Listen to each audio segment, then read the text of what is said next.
¿qué harías si el hombre más respetado de tu pueblo fuera humillado ante todos y la única respuesta fuera un silencio que dolía más que el acto mismo?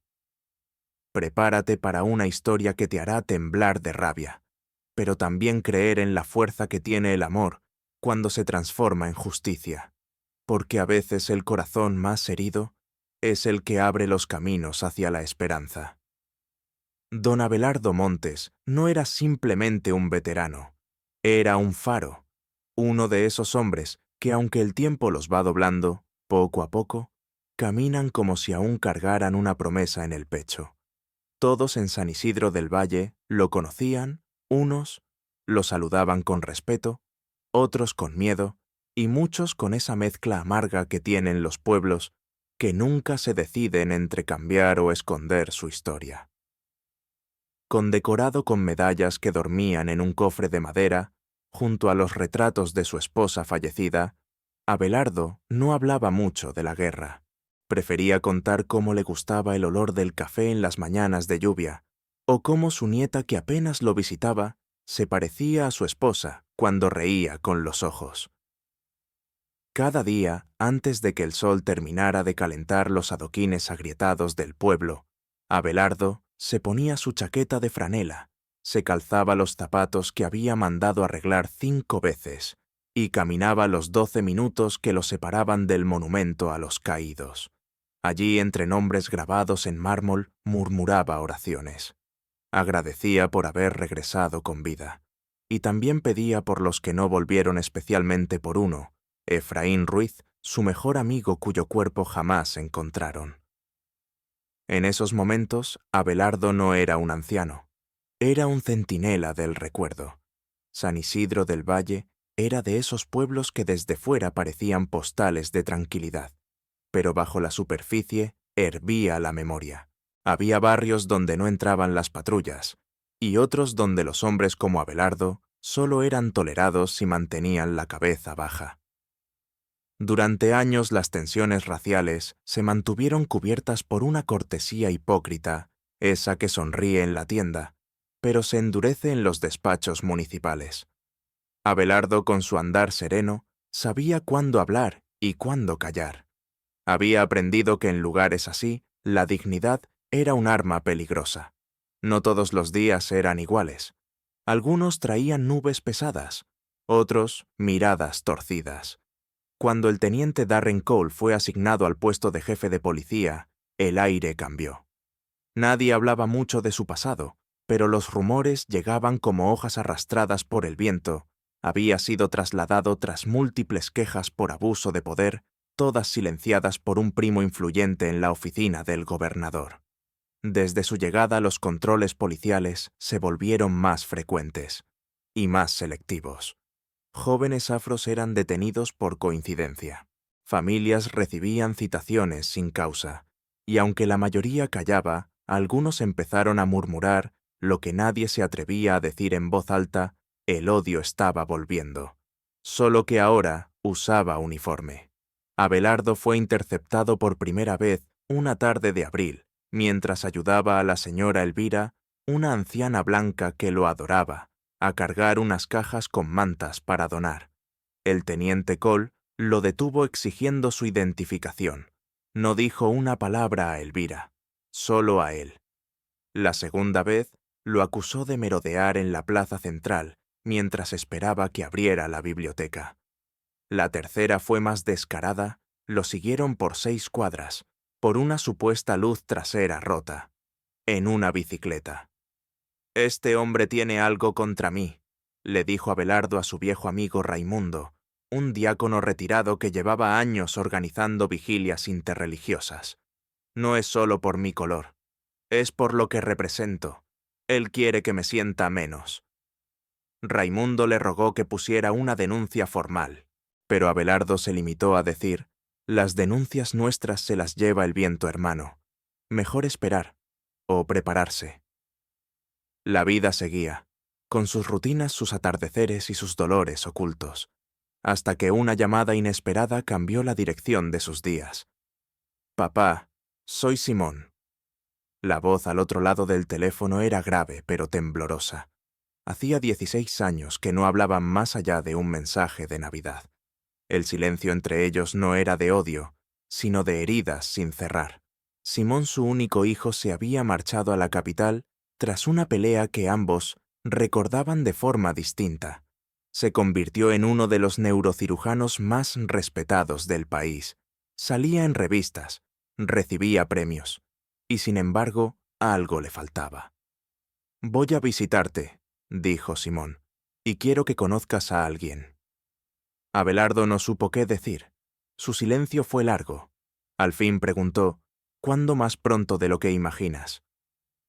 Esa noche Abelardo abrió el viejo baúl de madera. Sacó su uniforme militar, lo colgó con cuidado. Cepilló cada medalla. Alineó los botones como si fueran estrellas.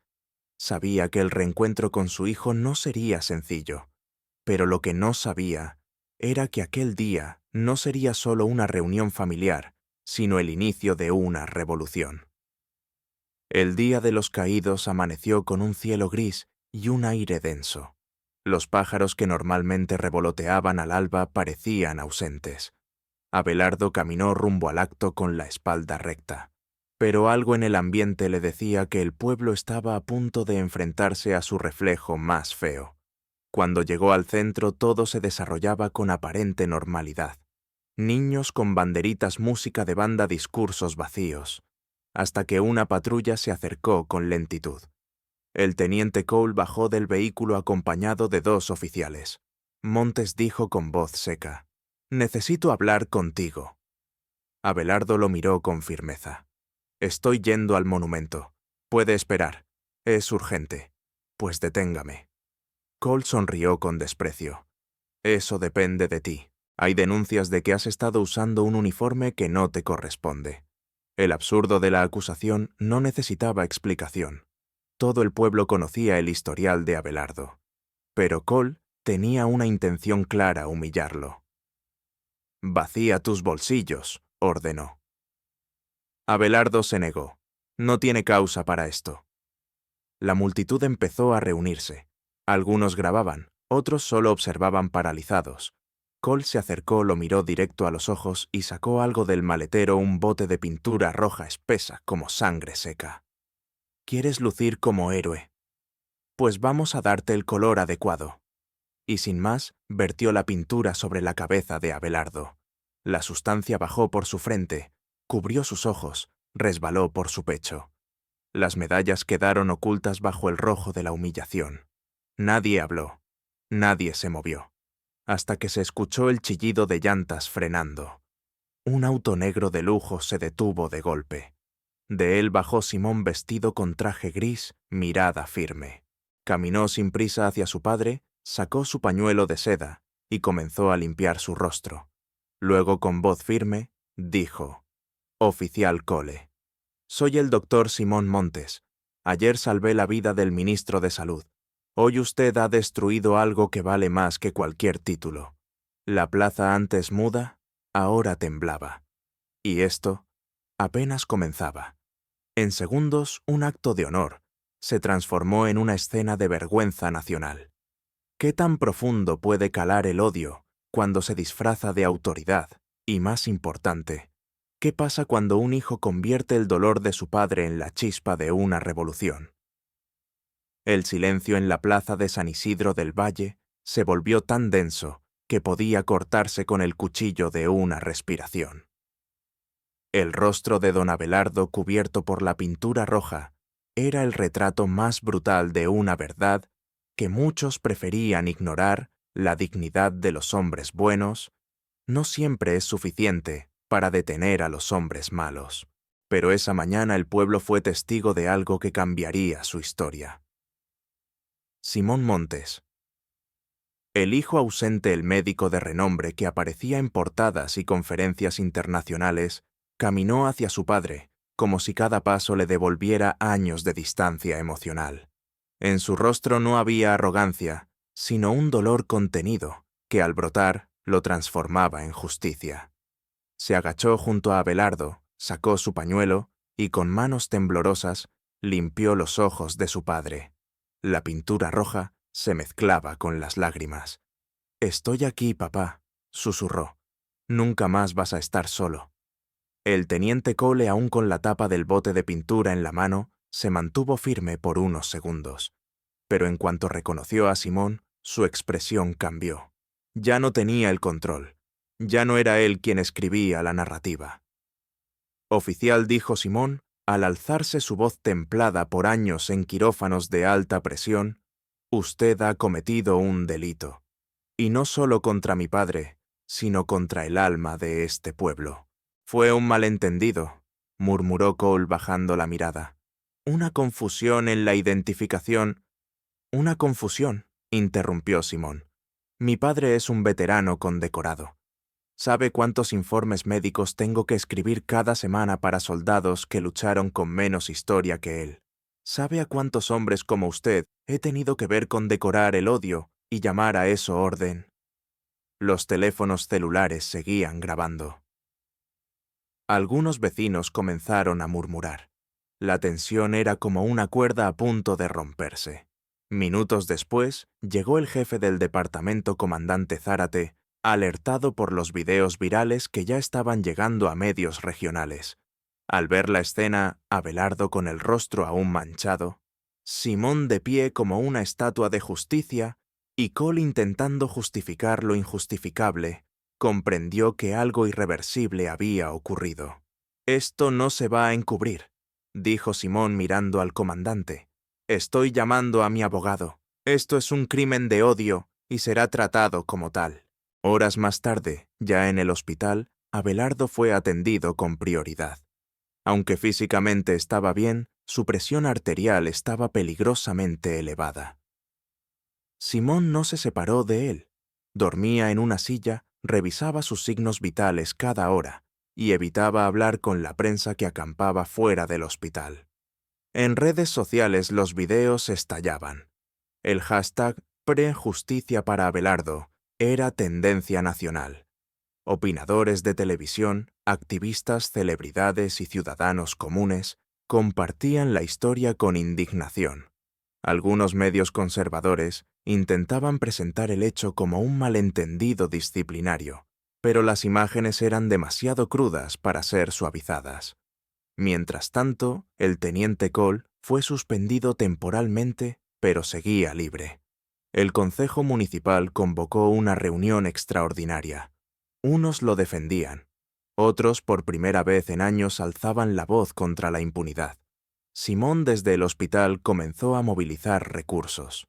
Llamó a Luis, su esposo, abogado, defensor de derechos civiles. En 24 horas ya había un equipo legal preparado. También habló con el gobernador del estado, cuyo asesor personal era un antiguo paciente suyo. Lo que dijo en esa llamada fue claro y devastador. «Gobernador, su hija está viva gracias a mí. Ahora le pido que use esa vida para proteger la de otros». El gobernador prometió iniciar una auditoría al departamento de policía. Pocas horas después, el FBI confirmó que habría una investigación federal por posible crimen de odio. Pero la tensión no solo se movía en tribunales o en redes. En San Isidro del Valle, las calles estaban polarizadas. Algunos comerciantes ponían carteles de apoyo a la ley y el orden con la cara de Cole. Otros discretamente colgaban pañuelos rojos en sus puertas en señal de solidaridad con don Abelardo. Una noche, mientras el pueblo dormía, alguien lanzó pintura roja contra la fachada del hospital donde estaba internado. Simón no se inmutó. Solo limpió el vidrio al día siguiente y regresó a la cama de su padre.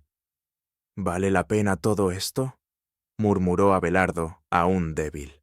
Simón tomó su mano. «No lo sé, papá, pero no puedo quedarme callado. Porque si te atacaron a ti siendo quien eres, ¿qué les espera a los que no tienen voz?».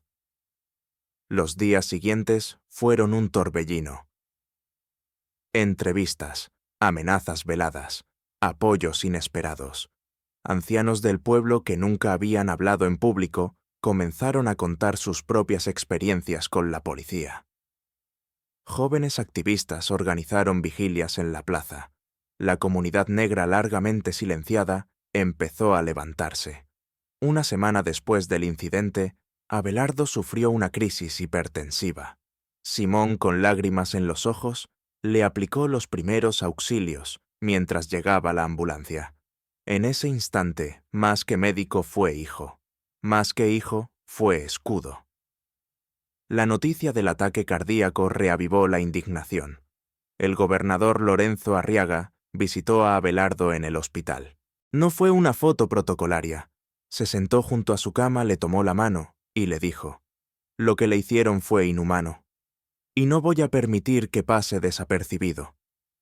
Junto a él venía su hija Valentina Arriaga, la misma que Simón había salvado semanas atrás. Se arrodilló frente a Abelardo, le besó la mano y le dijo: «Gracias por su servicio. Y perdón por nuestro silencio. El Departamento de Justicia anunció oficialmente que investigaría al teniente Cole y todo su historial de servicio. Salieron a la luz viejos informes, cartas ocultas, testimonios de otros abusos en diferentes pueblos. Era evidente que San Isidro no era un caso aislado. Simón, desde su habitación en el hospital, escribió una carta abierta que fue publicada en todos los principales diarios del país. No hablaba como cirujano ni como hijo. Hablaba como ciudadano. No busco venganza. Busco memoria. Porque cuando se humilla a un hombre por su color, se ensucia a toda una nación. No quiero que el rostro pintado de mi padre quede como una herida. Quiero que sea una bandera». La frase final se volvió un grito colectivo. En escuelas, en murales, en pancartas. Quiero que sea una bandera. Y así lo que comenzó como una agresión silenciosa, ahora latía como un tambor de cambio. El pueblo ya no era el mismo, y sin saberlo, estaba a punto de ser testigo de algo aún más poderoso: la transformación del miedo, en una nueva forma de justicia. ¿Puede un pueblo cambiar? Si se atreve a mirarse al espejo. Esto no es solo una historia de justicia, es un llamado a despertar, porque hay silencios que hieren, pero también hay voces que sanan. Habían pasado 10 días desde que la pintura roja tiñó el rostro de don Abelardo Montes frente al monumento de los veteranos. 10 días desde que el silencio cómplice de San Isidro del Valle fue quebrado por el llanto de un hijo que ya no aceptaba callar. Y aunque el pueblo parecía seguir funcionando con su mercado de los miércoles, sus misas de domingo y los saludos forzados en la tienda, algo profundo se había roto. Y otra cosa comenzaba a florecer.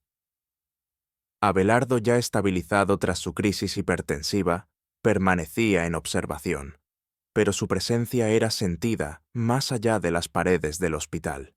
Su rostro, aún marcado por los residuos del ataque, aparecía ahora en pancartas, perfiles de redes sociales, murales improvisados pintados por jóvenes con aerosol y rabia. Frente al hospital cada noche, decenas de personas encendían velas en silencio. Algunos oraban, otros solo estaban ahí, porque estar ya era decir algo. Simón, por su parte, no descansaba. Entre turnos quirúrgicos remotos y conferencias de prensa, articulaba junto a su esposo Luis, que había llegado desde la capital con un equipo de voluntarios legales, una denuncia formal no solo contra el teniente Cole, sino contra toda una estructura que había protegido años de discriminación institucional. Los medios nacionales ya hablaban del caso San Isidro como símbolo de una nueva ola de activismo rural. La frase que Simón escribió, «Quiero que sea una bandera», aparecía ahora en carteles en otras ciudades, usada por comunidades que también habían sido silenciadas. La presión pública fue tan grande que el gobernador Lorenzo Arriaga anunció oficialmente una investigación estatal completa sobre el Departamento de Policía de San Isidro del Valle y solicitó la presencia del Departamento de Justicia Federal. La respuesta fue inmediata. Un equipo especial del FBI llegó al pueblo. Entrevistaron a exagentes, revisaron cámaras, desempolvaron archivos ocultos. Salieron a la luz más casos de abuso cometidos por Cole, jóvenes golpeados sin motivo, denuncias enterradas, amenazas veladas a activistas. Su historial era un bosque seco.